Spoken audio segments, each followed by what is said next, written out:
Start करें फिर बिस्मिल्लाह करते हैं। रिकॉर्डिंग भी लगी है। स्क्रीन शेयर मैं कर रहा हूँ, आप मुझे बता दीजिए स्क्रीन शेयर हो रही है।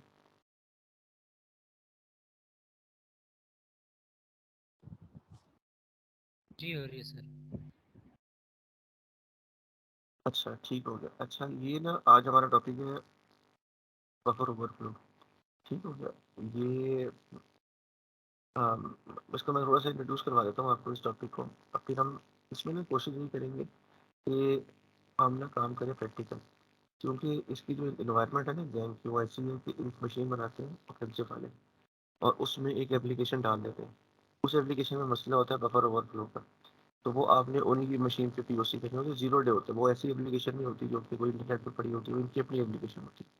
तो आपको, और दूसरी बात है मशीन की इसमें ना आपके पास वो होती है एक्सेस होती है। ये वो नहीं मतलब ऐसा ब्लैक बॉक्स पेन टेस्टिंग नहीं, आपके पास मशीन एक्सेस होती है। उसके अंदर एक पूरी इन्वायरमेंट सेटअप हुई होती है बफर ओवरफ्लो की। और उसमें फिर आप मतलब उसी के अंदर बफर ओवरफ्लो का पूरा एक्सप्लॉइट बनाते हैं, 0 से लेकर एंड तक। इसकी पूरी स्टेजेस हैं बनने की। और तो ये तो एक एग्जाम इन्वायरमेंट के हिसाब से बात होगी।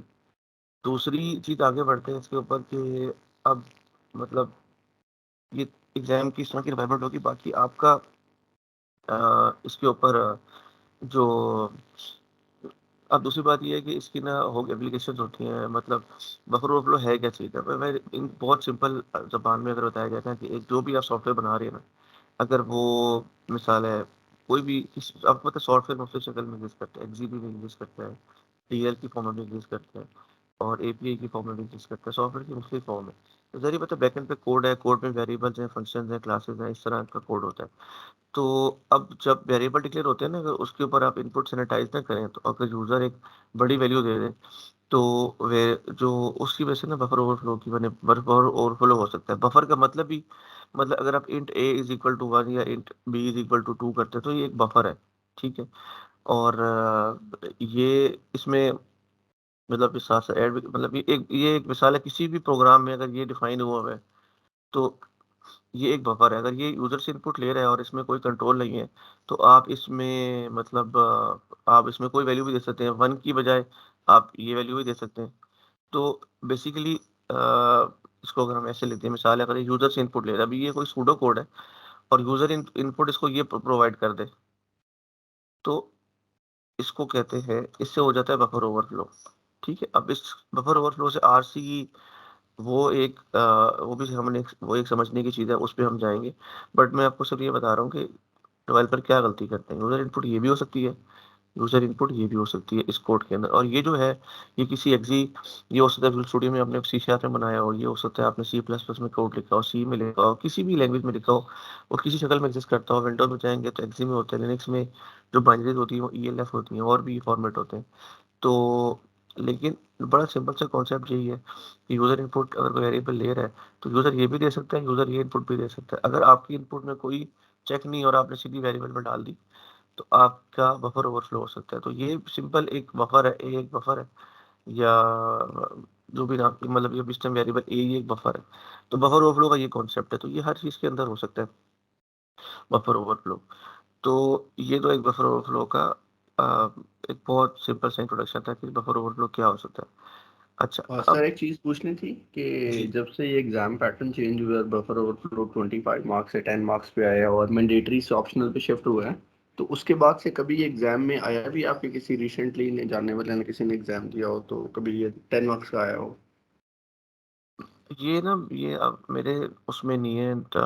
सच्ची बात है, मुझे अभी इसका ना एग्जाम के हिसाब से ये 10 मार्क्स में उन्होंने क्या चेंज किया, ये ना किसी से इसके ऊपर डिस्कशन कर लेते हैं इसके ऊपर। ये 10 मार्क्स का जो पॉइंट है ना, ये 10 मार्क्स पे शिफ्ट हुआ है। तो इन्होंने अम, इसको इसमें क्या चेंज किया, मतलब इसमें टाइम लगता है।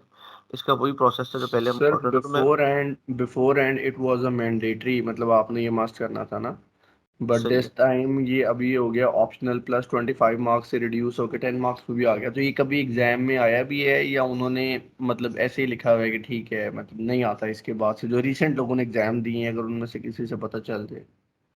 ठीक हो गया। इस पे मैंने जब तक हमारा एग्ज़ाम चल रहा था ना, तो 2-3 साल पहले, तो उससे पहले से जितना भी हिस्ट्री थी, हर एग्ज़ाम में एक मशीन आती थी बफर ओवरफ्लो की, और वो पता नहीं 20-25 इतने नंबरों की होती थी, अच्छे नंबरों की होती थी, वो गाने की आपने करनी होती थी। अभी जो है ना वो ये चीज़ अब मैं डिस्कस कर लूँगा, जो जिन लोगों ने भी की है, मुझे मेरी नॉलेज में नहीं है। ये मैं आपसे शेयर कर दूँगा, वैसे किसी को पता लगे तो वो भी शेयर कर दे, मैं भी इसको पता कर लूँगा। लेकिन ये एक टॉपिक है इम्पोर्टेंट, ये हर सूरत में आपको लर्न तो करना ही करना है, बफर ओवरफ्लो। ठीक है? तो एक तो ये ठीक है, ये बेसिक सा कॉन्सेप्ट हो गया। इसके बाद हम ना इसमें थोड़ा-सा आगे चलते हैं बफर ओवरफ्लो में। कि ये तो मतलब ये एक बेसिक कॉन्सेप्ट हो गया। अच्छा, अब बफर ओवरफ्लो किसी भी एप्लीकेशन में हो सकता है। मैं थोड़ा-सा ना आपको ये दिखाता हूँ, ये आप मैंने कुछ खोले हुए थे एक्सप्लॉइट डीबी के ऊपर ना, अ, अगर आप जाएँ ना, तो बफर ओवरफ्लो की बहुत सी वल्नरेबिलिटीज़ पड़ी हुई हैं। तो वहाँ से आपको ये पता लग जाएगा कि कौन-कौन सी एप्लीकेशन में ये बफर ओवरफ्लो होता है। अब मैंने देखिए इसमें फ़िल्टर लगाया हुआ था बफर ओवरफ्लो का, ठीक है? इसको हम एक उसमें खोल लेते हैं, न्यू विंडो के अंदर। मैंने भी जैसे एनवायरनमेंट सेटअप की है एक। अच्छा, इसमें ना बफर ओवरफ्लो का आप देखें कि बफर ओवरफ्लो आपको नज़र आ रहा है, टॉरेंट 3G कन्वर्टर। अच्छा, अगर आप इसको भी देख रहे हैं ना, इसके इम्पैक्ट भी देखें ना, अगर आप बफर ओवरफ्लो के, या इससे आपको डॉज मिलेगा, या इससे आपको रिमोट कोड एग्जीक्यूशन मिलेगी। ठीक हो गया? ये बात आपको मैंने क्लियर कर दी कि इसका इम्पैक्ट क्या हो सकते हैं। इससे डिनायल ऑफ सर्विस भी हो सकता है, इससे रिमोट कोड एग्जीक्यूशन भी हो सकती है। अच्छा, दूसरी बात ये है कि इसमें जो है ना, 1 मिनट। अच्छा, इसमें एक ये भी होता है। अच्छा, 2 तरह, और इसमें आपने ये भी ध्यान में रखना है कि बफर ओवरफ्लो है ना 2 तरीकों से हो सकता है, कि आप एक मशीन 1 पे बैठे हैं, दूसरी मशीन नेटवर्क पे, उसको रिमोटली भी एक्सप्लॉइट कर सकते हैं, और ये भी हो सकता है कि लोकली अ, एक्सप्लॉइट करना पड़े। अच्छा, उसकी वजह बड़ी सिंपल है कि अगर किसी ऐसी एप्लीकेशन में बफर ओवरफ्लो की वल्नरेबिलिटी है, जो कि एक्सपोज़ है नेटवर्क के ऊपर, ठीक हो गया? जिस तरह की कोई एफ़टीपी आपने सर्वर इंस्टॉल किया, तो एफ़टीपी सर्वर की एक पोर्ट होती है ना, एफ़टीपी सर्वर नेटवर्क पे एक्सपोज़ होता है, तो वो तो नेटवर्क से एक्सप्लॉइट हो जाएगा, तो वो रिमोट कैटेगरी में चला जाएगा, वो रिमोटली एक्सप्लॉइट हो सकता है, ठीक है? लेकिन एक कैटेगरी है लोकल। तो लोकल कैटेगरी होती है कि एक ऐसी एप्लीकेशन है, जिसकी कोई पोर्ट है ही नहीं, ठीक है ना? नेटवर्क पोर्ट नहीं है। तो उस एप्लीकेशन को आपने जब एक्सप्लॉइट करना है, तो वो तो नेटवर्क पे रीचेबल ही नहीं है, तो फिर आपको मशीन पे आपको जाके उसको एक्सप्लॉइट करना पड़ेगा। अच्छा, रियल लाइफ़ में यही है कि रियल लाइफ़ में हमने पेन टेस्ट किया, मशीन की इन्यूमरेशन की, आपको एप्लीकेशन एक्सपोज़र आ गई, उसमें अगर ओवरफ्लो है तो रिमोटली हो जाएगा। दूसरा सिनेरियो ये है कि आपने पेन टेस्ट की, आपने मशीन की इन्यूमरेशन की, और उसके बाद आपने मतलब मशीन के ऊपर आपको कोई ऐसी एप्लीकेशन नहीं मिली, एक्सपोज़ एप्लीकेशन, जिसके ऊपर ओवरफ्लो की वल्नरेबिलिटी थी, तो आप मशीन कॉम्प्रोमाइज़ की आपने। फिर आपने देखा उसमें कोई लोकली ऐसी एप्लीकेशन चल रही थी, इसमें बस ओवरफ्लो का मसला था, और वो थी प्रिविलेज्ड यूज़र के पास। तो उस सूरत में उसको एक्सप्लॉइट करने का आपको एडवांटेज है। उसको एक्सप्लॉइट करके आपको वो मिल सकता है, बेसिकली आपको प्रिविलेज एस्केलेट हो सकते हैं। तो पॉइंट ये है कि ये एक तो ये इस में अगर आपको कोई है, तो आप मुझे बताएँ कि ये आपको बात समझ आ गई कि मतलब 2 मशीन है, मशीन ए, मशीन बी है। तो मशीन बी पे एक एप्लीकेशन चल रही है, वो हो सकता है मशीन ए पे एक्सपोज़ हो। ठीक है? वो पब्लिक है, मतलब उसकी पोर्ट हो या कोई एक्सेसिबल हो, और ये भी हो सकता है कि मशीन बी पे एप्लीकेशन चल रही है, उसकी कोई पोर्ट नहीं है, कोई रीचेबिलिटी नहीं है। तो ये पॉइंट क्लियर है आपको कि मतलब रिमोटली भी हो सकता है, लोकली भी हो सकता है।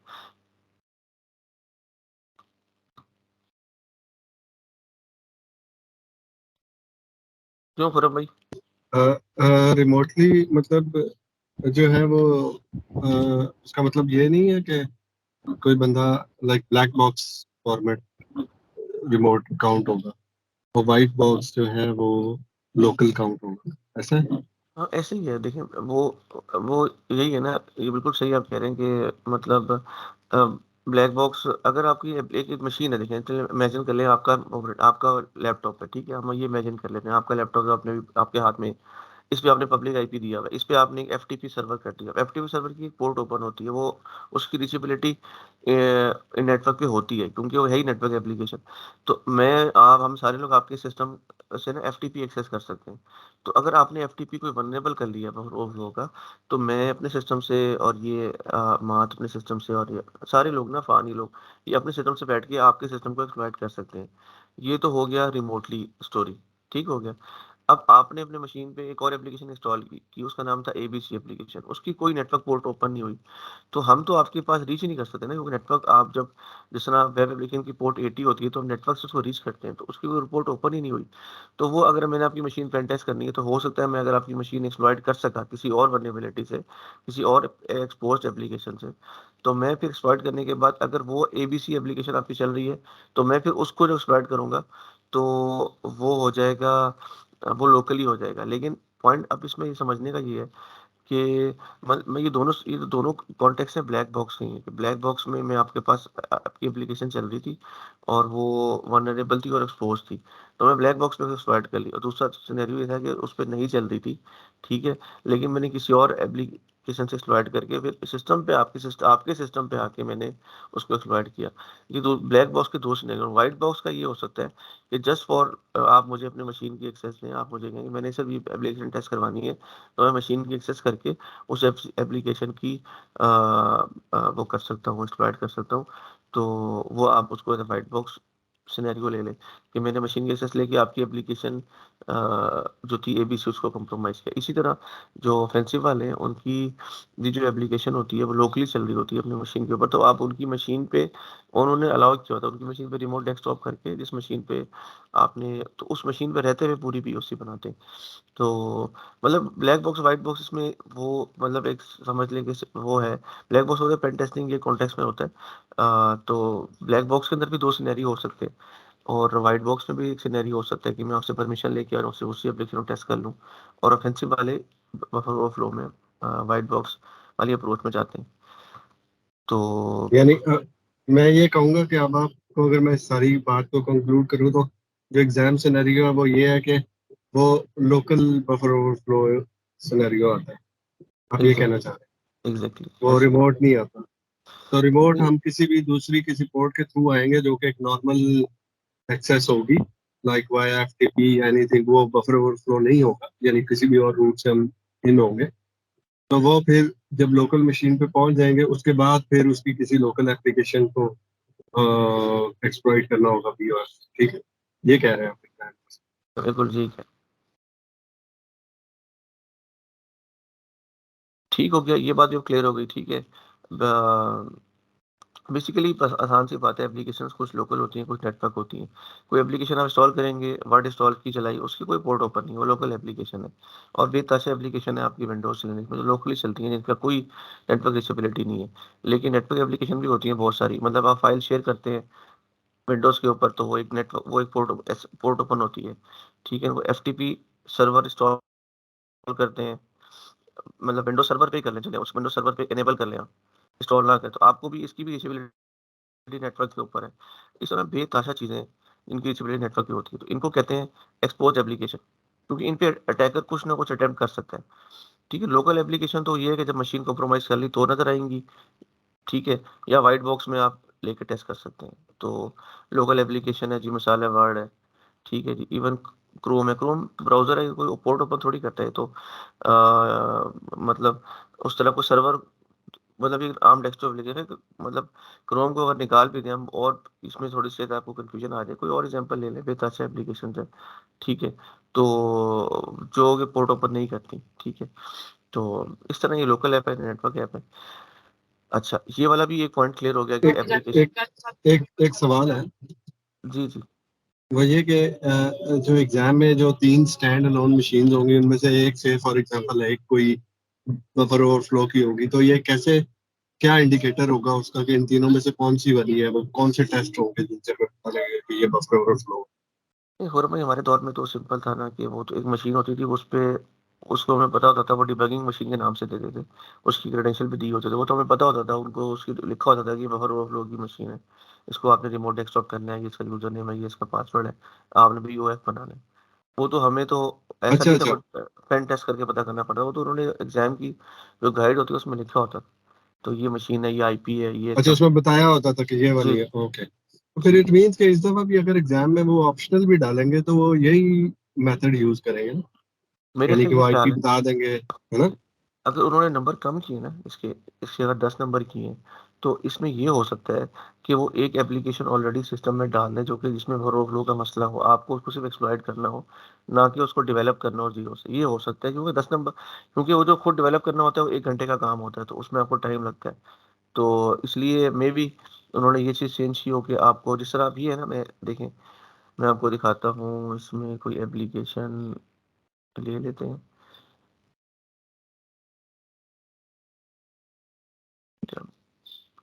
ये मैंने, अब ये एक एप्लीकेशन है पैकमैन एफटीपी सर्वर, नाम पढ़ लिया आपने? ये एप्लीकेशन है, ये इसमें बफर ओवरफ्लो का मसला है, ठीक है। रिमोट इसलिए क्योंकि एफटीपी सर्वर जहाँ भी इंस्टॉल करेंगे पोर्ट 21 ओपन करेगा, और अगर आपका पब्लिक आईपी है तो ये दुनिया भर में नजर आएगा, अगर आपका प्राइवेट आईपी है तो लोकल नेटवर्क में नजर आएगा एफटीपी सर्वर। तो जो नेटवर्क एप्लीकेशन होती है उनकी विजिबिलिटी इसी तरह ही होती है, लैन पे हो तो लैन पे विजिबिलिटी है, मैन पे हो तो उसकी विजिबिलिटी दुनिया भर में होती है। तो ये इस पे इसलिए रिमोट हो गया, इसमें बफर ओवरफ्लो का मसला है। तो वो हो सकता है कि ये एप्लीकेशन आपको दे दें एग्जाम में, आप इन्यूमरेट करेंगे, आपको इसका बैनर आ जाएगा, बैनर आपको स्लाइड पे लैंड करा देगा, एक्सप्लॉइट फिर आपको चलाने की प्रैक्टिस हो, मैं आपको बताऊंगा, वो आप चला के इसको, अब ये एक बना हुआ है और उस जिसने बनाया उसके इन्वायरमेंट के हिसाब से बना, आपको उसको चेंज करना पड़ेगा अपने इन्वायरमेंट के हिसाब से। हो सकता है उन्होंने उसको इस हद तक कर दिया हो, ये भी हो सकता है, ठीक है। तो ये हम इसमें ना ये वाला पॉइंट भी सीखेंगे इस एक्टिविटी के अंदर। तो ये तो 10 नंबर का मतलब ये हुआ कि इट मींस के सिर्फ हमें लो लेवल प्रिविलेज ही लेना होगा ना, क्योंकि नॉर्मली जो 20 लेवल नंबर की होती थी उसमें तो फिर आपको admin level access second level privilege भी लेना पड़ता था। जी, जी, बिल्कुल सही कह रहे हैं। जैसे मैं जो जो हमारे टाइम पे 10 नंबर की मशीन होती थी ना, उसमें फिर एस्केलेशन नहीं होती थी, इसलिए 10 नंबर की होती थी। एक मशीन हमारे पास आती थी 10 नंबर की, मुझे आज भी याद है, वो ईज़ी सी होती थी, उसको इन्यूमरेट करते थे, उसमें कोई एप्लीकेशन होती थी जिसमें कोई मसला होता था, वो हमें एक्सप्लॉयर डीबी पे लैंड कराती थी। यहाँ से एक्सप्लॉयर उठाया, उसको थोड़ा-सा फिक्स करना पड़ता था और वो 10 नंबर मिलते थे, और वो आपको बिल्कुल सिस्टम लेवल पे या एडमिनिस्ट्रेटर लेवल ही मिलती थी, उसमें एस्केलेशन उन्होंने रखी नहीं होती। 10 नंबर की वो ऐसे बनाते हैं। जब वो नंबर 20 से ऊपर जाते हैं ना, उसका मतलब है उसमें हर सूरत में फिर एस्केलेशन होती है। सिवाय बफर ओवरफ्लो के। बफर ओवरफ्लो जो उनका होता था हमारे मतलब दौर में 10 नंबर की मशीन होती थी, उसमें फिर एस्केलेशन नहीं होती थी। बफर ओवरफ्लो होता था, उसमें फिर एस्केलेशन नहीं होती थी, क्योंकि बफर ओवरफ्लो आपने ज़ीरो से स्क्रैच से बनाना होता था। तो उसमें इतना टाइम लगता था, उन्होंने फिर एस्केलेशन उसमें नहीं रखी होती थी। तो 10 नंबर की मशीन में एस्केलेशन की कोई वो सेंस नहीं है। ठीक हो गया? अच्छा, ये अब आगे चलते हैं, ठीक है। अब हम अ, इसको ना, अब मैं आपको अच्छा, अब मैं अपना 2-3 चीज़ें आपको बताता हूँ। ये बड़ी इंटरेस्टिंग सी बात है। ये मेरे पास मेरी गाड़ी लिनक्स चल रही है। मैंने इसकी एनवायरनमेंट बनाई हुई थी। ठीक है, ये मैं कल टेस्टिंग कर रहा था। ये विंडोज़ एक्सपी की मशीन चल रही है। ठीक हो गया। अच्छा, अब आप ये शायद आपने पुलिस स्टेशन में सीख लिया हो, मैं आपको जैसे रिपीट कर देता हूँ कि ये बड़ा इंटरेस्टिंग एक पॉइंट है कि अगर आपका एक ऑपरेटिंग सिस्टम है, उस पे आप आपके पास 2 तरह के यूज़र हैं, इमेजिन कर लेते हैं।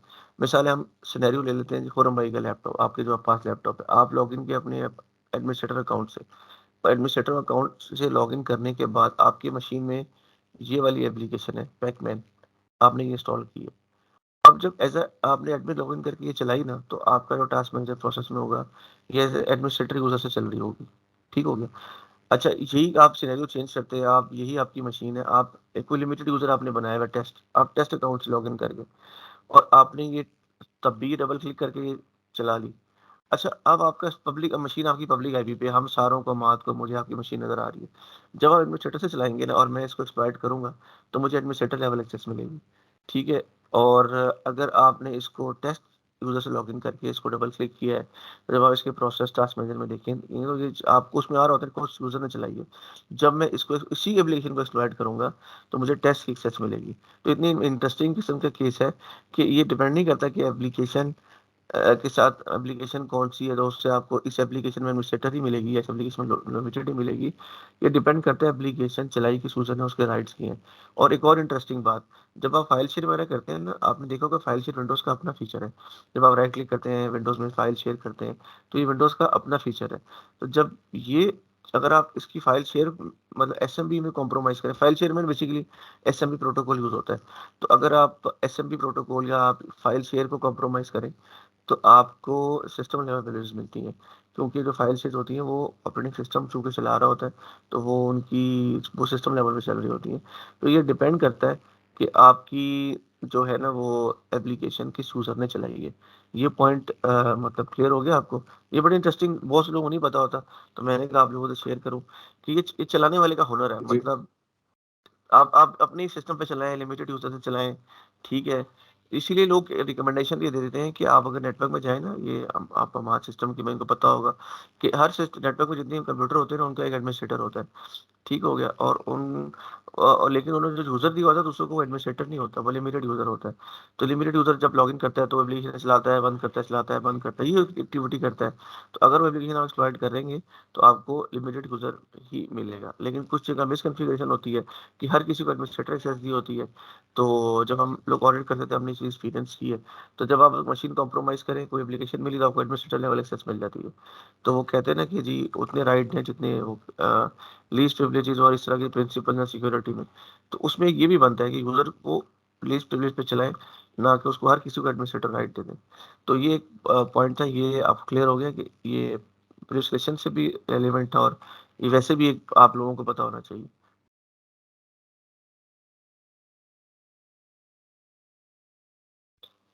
जी बिल्कुल ठीक है। ठीक हो गया, चले आगे चलते हैं। अच्छा, अब इसमें एक आपने ना बड़ा लफ्ज यूज होता है, वो आप वो भी ज़हन में रखिए। आप, मैं आपको ये लिख देता हूँ। ये जी कहते हैं जी डिस्क ऑन डिस्क। अच्छा, कोई लफ्ज यूज करते हैं जी, डिस्क टच होगी नहीं होगी, ठीक है। नहीं, आपने नाम शायद सुना ही होगी, यासिर मैंने जिक्र किया, और ये होता है ऑन मेमोरी, ठीक है। मेमोरी टच होगी या नहीं होगी। अच्छा, इंटरव्यू वगैरह में भी लोग इस तरह के सवाल पूछते हैं। अच्छा अच्छा, डिस्क बेसिकली हार्ड डिस्क को कहते हैं, वो शॉर्ट में लोग डिस्क बोल देते हैं। तो एक एप्लीकेशन है ना, उसकी एक वो होती है, मतलब एप्लीकेशन है, मिसाल है, वो पहले स्टेज पे होती है डिस्क के ऊपर। ये तो आपको सब, मैं शॉर्ट में हार्ड डिस्क को डिस्क बोल रहा हूँ, लोग भी ऐसे ही बोलते हैं।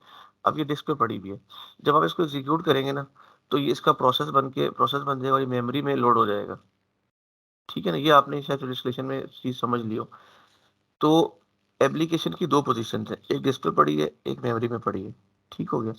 तो ये जब डबल क्लिक करते हैं तो मेमोरी में चली जाती है, और आप उसको जब आप टास्क मैनेजर में देखेंगे, तो आपको वो, ये आपने देखा ही होगा कि आपको हर एप्लीकेशन का ना एक प्रोसेस नजर आ रहा होगा, ठीक है ना। क्रोम चल रही है, ठीक है ना, इसके प्रोसेसेस बने हुए हैं। और हर एप्लीकेशन, इवन नोटपैड, जो भी है, इन तो एप्लीकेशन की अब ये एक मेमोरी की पोजीशन है, ठीक है। प्रोसेस लिखे हुए ना ऊपर, ये प्रोसेसेस है।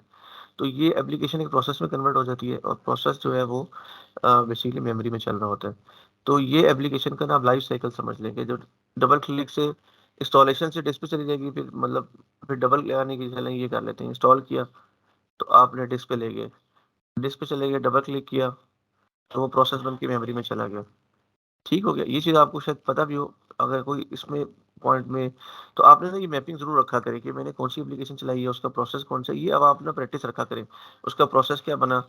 इवन ये आपकी होती है कमांड लाइन से भी ना प्रोसेस आ जाते हैं इसकी। नुमान क्या कमांड थी याद है प्रोसेस की? ए ए AUX PS AUX पीएसएजीएक्स, नहीं नहीं, वो PS लिनक्स की, वो लिनक्स की है। ये वो पावर शेल में चला लिए वो, ये इसमें वो खैर वो कमांड तो आप लोग ना देख सकते हैं इंटरनेट से। अब ये देखिए ना, ये मोस्टली प्रोसेस चल रहे हैं, प्रोसेस का प्रोसेस आईडी होता है। ये जब आपने आगे शायद अभी पढ़ लिया हो, आएगा कि प्रोसेस प्रोसेस में माइग्रेशन क्या होती है, प्रोसेस आईडी क्या होता है, उसमें माइग्रेट कैसे करते हैं, एक प्रोसेस दूसरे प्रोसेस में कैसे जाते हैं। लेकिन पॉइंट ये है कि एप्लीकेशन की जो शेप चेंज होती है, प्रोसेस बनती है, प्रोसेस मेमोरी में लोड हो जाती है, ठीक हो गया। अच्छा, ये यहाँ तक आपको चीज़ क्लियर है? ये प्रोसेस से आप देख सकते हैं। इवन अगर आप उसको सीएमडी चलाएंगे, सीएमडी का भी यहाँ पे प्रोसेस आ रहा होगा। तो सीएमडी डिस्क पे पड़ी है, आप देखें, सी विंडोज सिस्टम 32 में पड़ी होगी ना सीएमडी डॉट एक्सी। तो वो इस पोजीशन पे होती है। सिस्टम डबल क्लिक करेंगे तो प्रोसेस बन जाएगा, मेमोरी में लोड हो जाएगी, प्रोसेस आईडी होगा उसका, पीआईडी बोलते हैं उसको। ये एक एप्लीकेशन का लाइफ साइकिल होता है, ठीक है। इस तरह एप्लीकेशन चलती है। अच्छा, अब इसमें कोई पॉइंट नहीं है तो आगे चलते हैं, फिर हम इसकी मेमोरी के ऊपर बात करते हैं।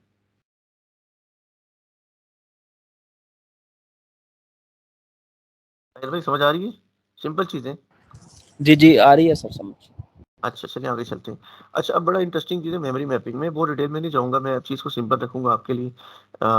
वो फिर पहले हम ये कंटेंट पूरा कर लें, फिर टाइम मिलेगा तो देख लेंगे, तो उसको आप भी देख सकते हैं, क्योंकि मतलब मैं इसको इतना बताऊँगा जितनी ज़रूरत है, क्योंकि इसको बहुत ज़्यादा एक्सप्लेन भी किया जा सकता है। लेकिन अच्छा, अब मैं आपने ना देखें, आप लोग जब एक कोड लिखते हैं, ठीक है? कोड में शायद तकरीब लोगों ने डेवलपमेंट की होगी, कॉलेज लाइफ यूनिवर्सिटी में भी की होगी, तो उसमें फंक्शंस होते हैं, वेरिएबल्स होते हैं। ठीक है ना?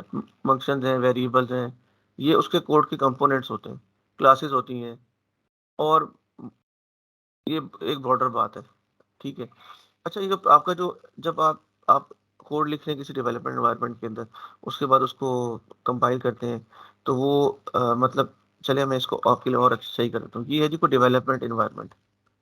अब मैंने इसको जनरलाइज़ इसलिए कर दी है कि ये अगर जावा की एप्लीकेशंस कर रहे हैं तो इक्लिप्स आपने खोला होगा, अगर आप डॉट नेट की एप्लीकेशन बना रहे हैं तो आपने विजुअल स्टूडियो खोला होगा, और डिफरेंट के लिए डिफरेंट आईडीज़ होते हैं, इनको आईडीई बोलते हैं, इंटीग्रेटेड डेवलपमेंट एनवायरनमेंट। इसमें आप कोड लिख रहे हैं।